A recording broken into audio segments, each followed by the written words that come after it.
morning students, welcome to Pradhan online classes for class 12 chapter number 1 संयुक्त फलन।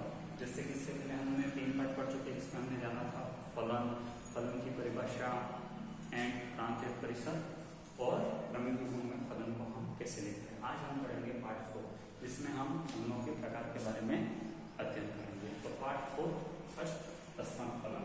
तो तस्मक फलन ऐसा फलन होता है जो स्वयं का स्वयं के साथ यानी फलन होने के बाद स्वयं का स्वयं के साथ ही संबंध है। मान लेते हैं कि समुच्चय ए है, ठीक है, तो ए से ए में फलन है, तो ए का प्रत्येक अवयव यानी ए का जो एलिमेंट होगा वो प्रत्येक अवयव ए के साथ यानी ए का यानी स्वयं का स्वयं के साथ ही संबंध रहता है तस्मक संबंध। अर्थात मान लेता हूं ए में मेरा एलिमेंट A1 और A2 एलिमेंट सेट है, तो वापिस सेट ए से सेट ए में हमारा फलन क्या है, तो सेट ए में सेट ए में फलन। तो आप क्या कहेंगे A1 A2, तो A1 का A1 के साथ ही रिलेशन, A2 का A2 के साथ ही रिलेशन। अगर इसको क्रमिक रूप में लिखें तो A1 A1 A2 यानी तस्मक फलन का होता है स्वयं का स्वयं के साथ संबंध क्या कहलाता है, तस्मक फलन। इसको डिनोट यानी इसको कैसे दर्शाते हैं, इसको दर्शाने का तरीका ये है I of A equal to F X. I of A यानी इसको दर्शाते कैसे हैं, आई ऑफ ए, ठीक है, इसको क्या बोलते हैं आई ऑफ ए। तो तस्मक फलन को identity of A equal to F X, जो एफ एक्स आएगा यानी एफ एक्स यानी हमारा ये इमेज होता है, हम पहले पढ़ चुके हैं इमेज, जो इमेज होगा वो एक्स यानी एक्स हम जो एक्स हमारा क्या हो जाएगा इनपुट प्रांत, ये प्रांत फॉर ऑल ये हमारा परिसर यानी एक्स फॉर ऑल एक्स, प्रांत और परिसर क्या होना चाहिए सेम होना चाहिए, स्वयं का संबंध स्वयं का, और दोनों किसमें बिलोंग करनी चाहिए ए में ही। ये हमारी कंडीशन याद रखना। तस्मक फलन को किससे दर्शाते हैं आई ऑफ ए से, और हम फंक्शन को क्या बोलते हैं हमारा एफ एक्स, जो क्या है X for all X belongs to X, जहां एक्स क्या ये वाला प्रांत और ये वाला परिसर, यानी प्रांत और परिसर दोनों क्या होने चाहिए एक ही होने चाहिए। इसे क्या बोलते हैं हम तस्मक फलन। तो तस्मक फलन की डेफिनेशन क्या होगी यानी परिभाषा क्या होगी कि एक ऐसा फलन जो स्वयं के साथ ही संबंध रखता है यानी स्वयं का स्वयं के साथ ही संबंध रखता हो उसे कौन सा फलन कहते हैं तस्मक फलन। अब आप नेक्स्ट देख लीजिए अचर फलन यानी कांस्टेंट फंक्शन, अचर फलन। अब अचर फलन क्या होता है वो ध्यान से देख लीजिए। अचर फलन के बारे में ध्यान से समझ लीजिए, यानी एक ऐसा फलन जो प्रांत का जिसमें प्रांत का प्रत्येक अवयव सह प्रांत के एक ही अवयव से संबंध रखता हो, यानी कि अचर फलन क्या होता है एक ऐसा फलन जो प्रांत का प्रत्येक अवयव सह प्रांत के एक ही अवयव से संबंध रखता हो, यानी प्रांत का प्रत्येक अवयव सह प्रांत के क्या करें सह प्रांत के एक ही अवयव से संबंध रखता है उसे कौन सा फलन कहते हैं अचर फलन। अब अचर फलन को हम डायग्राम के माध्यम से यानी प्रतिचित्रण के माध्यम से समझे। जैसे कि ये हमारा ए हो गया, मान लेता हूं सेट ए में हमारे अवयव है A B and C and set B में हमारे अवयव मान लेता हूं 1 2 3 और 4। तो अचर फलन की परिभाषा के अकॉर्डिंग अचर फलन किसको बोलते हैं, यानी ये हमारा प्रांत हम पिछले वीडियो में पढ़ चुके हैं। ए हमारा क्या होगा ए के जो भी एलिमेंट सारे प्रांत और बी के जो एलिमेंट है वो हमारे क्या हो जाएंगे सह प्रांत। तो परिभाषा क्या है प्रांत का प्रत्येक अवयव सह प्रांत के एक ही अवयव मान लेता हूं मैं 3 से करवा लेता हूं इनका रिलेशन। तो ए का 3 के साथ, बी का 3 के साथ रिलेशन, सी का 3 के साथ और डी का सी के साथ। तो ऐसा फलन कौन सा कहलाएगा अचर फलन, जिसमें प्रांत का प्रत्येक, बात देख लीजिए ये प्रांत का प्रत्येक अवयव सहप्रांत, तो ये पूरा सहप्रांत हो गया, सहप्रांत के केवल एक ही एलिमेंट यानी एक ही अवयव से संबंध रखता हो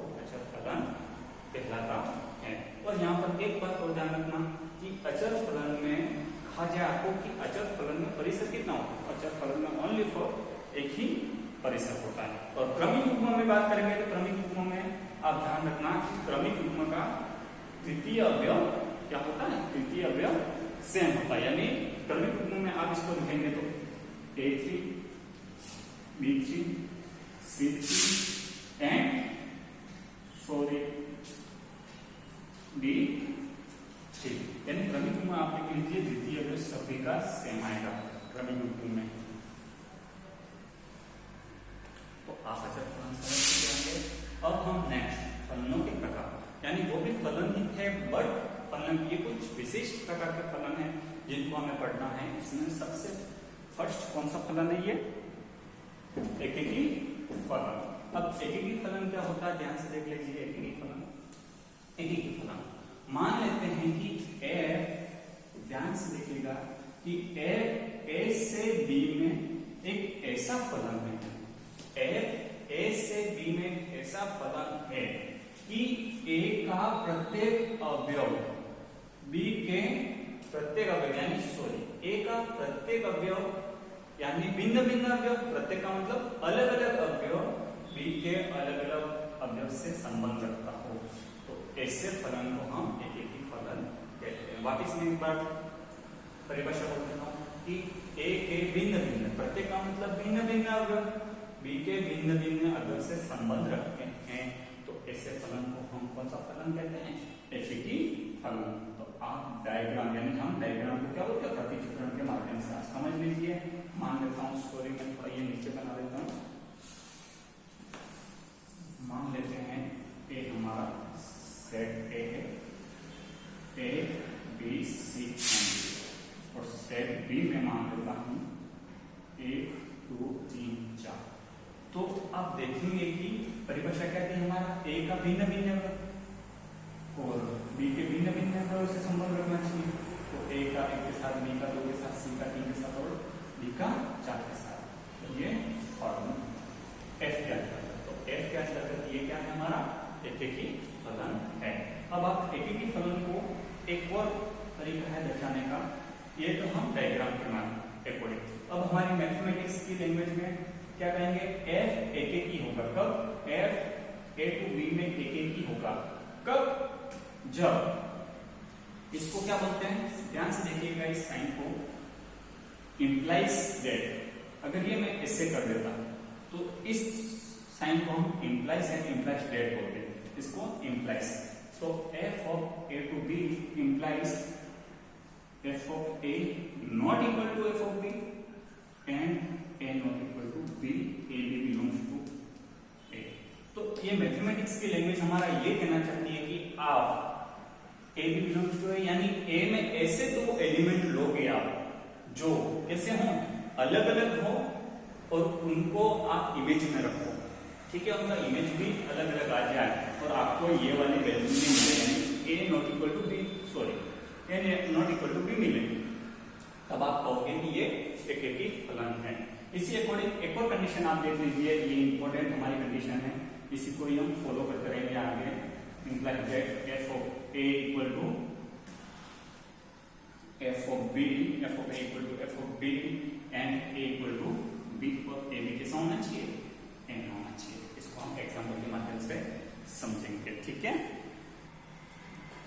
अब ध्यान से देख लीजिए, इसको हम एक एग्जाम्पल, यानी जो ये मैंने मैथमेटिक्स की लैंग्वेज है, इसको हम एग्जाम्पल के द्वारा समझ लेते हैं। तो F of R to R F X 5x plus 3। अब मैथमेटिक्स की लैंग्वेज के अकॉर्डिंग मान लेते हैं पहले सॉल्यूशन, ये हमारा एक एग्जाम्पल है, आपके से सॉल्यूशन, ये हमारी कंडीशन पूरे दी हुई है। मान लेते हैं कि माना कि ए बी बिलोंग्स टू ए, यही मान लेते हैं हम। सॉरी, ए बी किसमें बिलोंग करेगा, आर में, जबकि यहाँ पर कंडीशन क्या थी, ए थी, जो हमारा प्रांत होगा उसी में ही बिलोंग करेगा। तो इस बात का ध्यान रहे आपका। तो A B belongs to R such that F of A equal to F of B. हम किसको बिलोंग करवा रहे हैं, ए बी को। अगर यहाँ पर एक्स वाई को बिलोंग करवाते हैं, आपको यहाँ पर एक्स वाई का इमेज लेना पड़ता। अब हम पिछली क्लास में पढ़, यानी पाठ में पढ़ चुके हैं। एफ ऑफ एक्स की जगह हम एफ ऑफ ए रखेंगे, एफ ऑफ बी की जगह यहाँ पर जहां जहां एक्स आएगा वहां पर आप बी पुट करते जाओगे। एफ एक्स एफ ऑफ क्या आ जाएगी ये 5a प्लस 3, इसे अकॉर्डिंग एक्स की जगह इधर क्या वैल्यू आ जाएगी 5b प्लस 3। अब मैथमेटिक्स में ये इक्वेशन बोलते हैं इसको, तो आप ध्यान से देख लीजिए 3 से 3 कट जाएगा, 5a इक्वल टू 5b, क्या बचेगा a इक्वल टू b। अब मैथमेटिक्स की लैंग्वेज के अकॉर्डिंग आप देख लो, मैंने इधर लिखा है a इक्वल टू b। हमारी फाइनल कंडीशन अगर अप्लाई हो जाती है तो हमारा फलन कैसा होगा एक एक ही फलन। तो ये कैसा फलन है, ये एक एक ही फलन है। इसी अकॉर्डिंग एक और एग्जांपल देख लीजिए, f of z to z और fx जो दे रहा है, सॉरी मैं इधर लिख देता हूँ आपको दिख नहीं रहा होगा, fx equal to X square. f z से z में बिलोंग कर रहा है और fx equal to X square. अब z को हम क्या बोलते हैं, r को हम रियल नंबर बोलते हैं, जबकि z को मैं क्या बोलता हूँ z यानी इंटीजर, सॉरी इंटीजर का मतलब पूर्णांक। पूर्णांक में क्या होती है प्लस वाले भी और माइनस वाले भी, यानी होल नंबर, यानी होल नंबर। z का मतलब हमने क्या इंटीजर। हाँ आप ध्यान से देख लीजिए इंटीजर z, मैं लिख लेता हूं इसलिए आपको समझ में आ जाएगा। z equal to 0 plus minus 1 plus minus 2, यानी कि पूर्णांक। z का मतलब पूर्णांक। अब ध्यान से देखिए z का मतलब पूर्णांक। अब आप पूर्णांक को देख लीजिए, पूर्णांक हमारे क्या होते हैं प्लस माइनस 2 प्लस माइनस 3, हम ये कहते हैं ना पूर्णांक को। हाँ अब fx equal to X square. अब आप यहाँ पर रखिए, अब मैं एक ही कंडीशन 2 ले लेता हूँ fx की जगह, तो आप देखेंगे इसको हम डायग्राम के माध्यम से यानी प्रतिचित्रण के माध्यम से बन गए। 2 ले रहा हूँ तो 2 प्लस का 2 माइनस का 2 भी आएगा ना, इसको लेता हूँ क्योंकि जेड में बिलोंग करता है, प्रांत हमारा जेड ही होता है ना, तो जेड में +2 -2 दोनों को बिलोंग करो, सॉरी बिलोंग तो करते ही है। अब आप देखेंगे इस कंडीशन के ऊपर, अब मैंने कल ही बताया था ये हमारी फैक्ट्री मान लेते हैं और ये हम इनपुट दे रहे हैं प्लस का 2, तो यहाँ से जो निकल के आएगा परिसर वो हमारा क्या होगा आउटपुट। तो आप प्लस का 2 दोगे तो आपका आउटपुट क्या मिलेगा 4। सर आप -2 को भी देख लीजिए, एक की जगह -2 तो x की जगह आप -2 रखोगे, -2 का b स्क्वायर क्या हो जाता है प्लस का 4, और आपको क्या रिजल्ट मिलेगा यानी क्या मिलेगा हमें प्लस का 2 -2 का भी हमें क्या मिल रहा है 4। ये फलन तो है बट एक ही फलन नहीं है।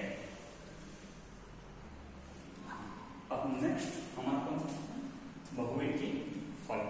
इससे पहले एक ही फलन, तो एक ही फलन में क्या था कि ऐसा यानी भिन्न भिन्न नंबरों के भिन्न भिन्न, सीधा याद रखना कि भिन्न भिन्न नंबरों के भिन्न भिन्न प्रतिबिंब हो तो एक ही फलन कहलाता है। अब आप ध्यान से देख लीजिए बहुएकी फलन क्या होता है।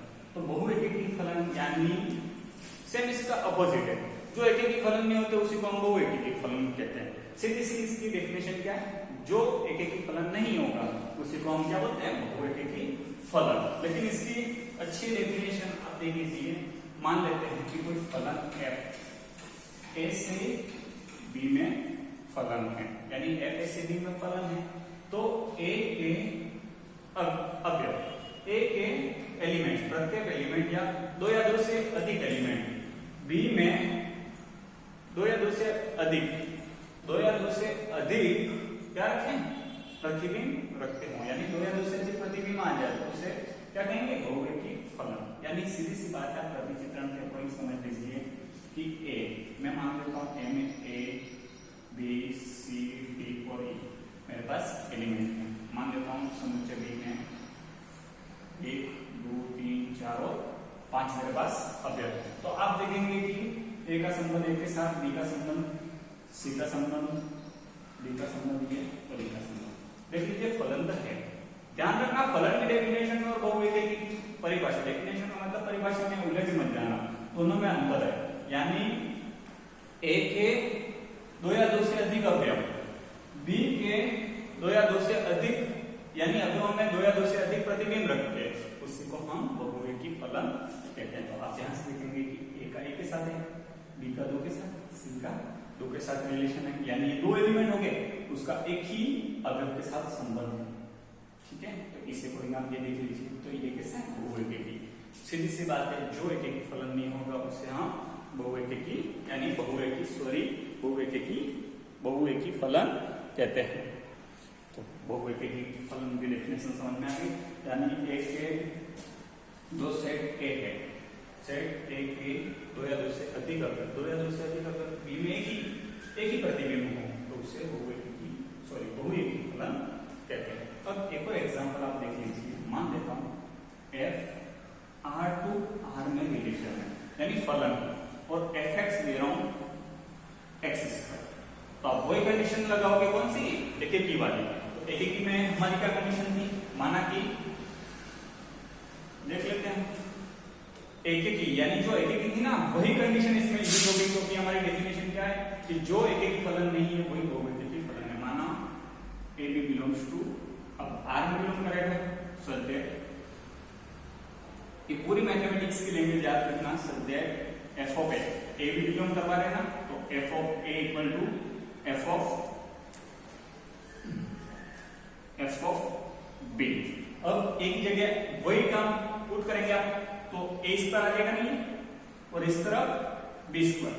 ध्यान रखना जिन बच्चों को समझ में नहीं आया, जैसे कि F of X equal to X square, तो यहाँ पर जो रखा होता है, यहाँ पर मैंने कहा था इनपुट जो दोगे यहाँ पर आउटपुट के रूप में रिजल्ट आएगा। ये हमारा परिसर है, क्या है परिसर, और ये यहाँ पर हम प्रांत रखेंगे, यहाँ पर हम प्रांत रखेंगे और ये हमारा परिसर आ जाएगा। ठीक है, तो प्रांत, जैसे कि मैं प्रांत क्या रख रहा हूँ, ए रखता हूँ, जहां जहां एक्स आएगा वहां ए रखूंगा, तो इसकी जगह क्या आ जाएगा ए स्क्वायर, ऐसे बी रखूंगा क्या आ जाएगा बी स्क्वायर। तो आप मैथमेटिक्स के पूरी ये स्क्वायर हट के दूसरी तरफ क्या लगा देगा, रूट, इक्वल टू रूट लगाएगा प्लस माइनस में। वैसे आप काट सकते हो, बट इस बात का ध्यान रखना है, इस पर इक्वल टू बी स्क्वायर, तो आप दूसरी तरफ रूट लगाओगे प्लस माइनस में होता है ये बी स्क्वायर, ये इससे कट रहा है इसलिए ए इक्वल टू बी लिखा जा रहा है उधर प्लस माइनस में, तो आप equal to plus minus B. अब आप देखेंगे प्लस माइनस जो सेकंड वाला वो इसमें बिलोंग करना चाहिए, बिलोंग कर रहा है, बट यहां से आप क्या एक ही भी ले सकते हो ना, एक ही भी दोगे, यहाँ पर डबल आ रहा है, तो आप ध्यान से देखिए ए प्लस माइनस बी, तो आप क्या कहेंगे एफ बहुएकेकी, जबकि कंडीशन उधर क्या थी एकेकी में कि प्लस माइनस डबल नहीं होने चाहिए इमेज, यानी इसे कह सकते हो ए है अपने सेट ए में, सेट इस सेट ए मान लो ए, यहाँ पर प्लस का भी दिया रहा है और माइनस का भी दिया रहा है, जैसे कि मैंने आपको समझाया, तो ये हमारा क्या हो जाएगा बहुएकी फलन का एग्जाम्पल। समझ में आ गया आपको कंप्लीट।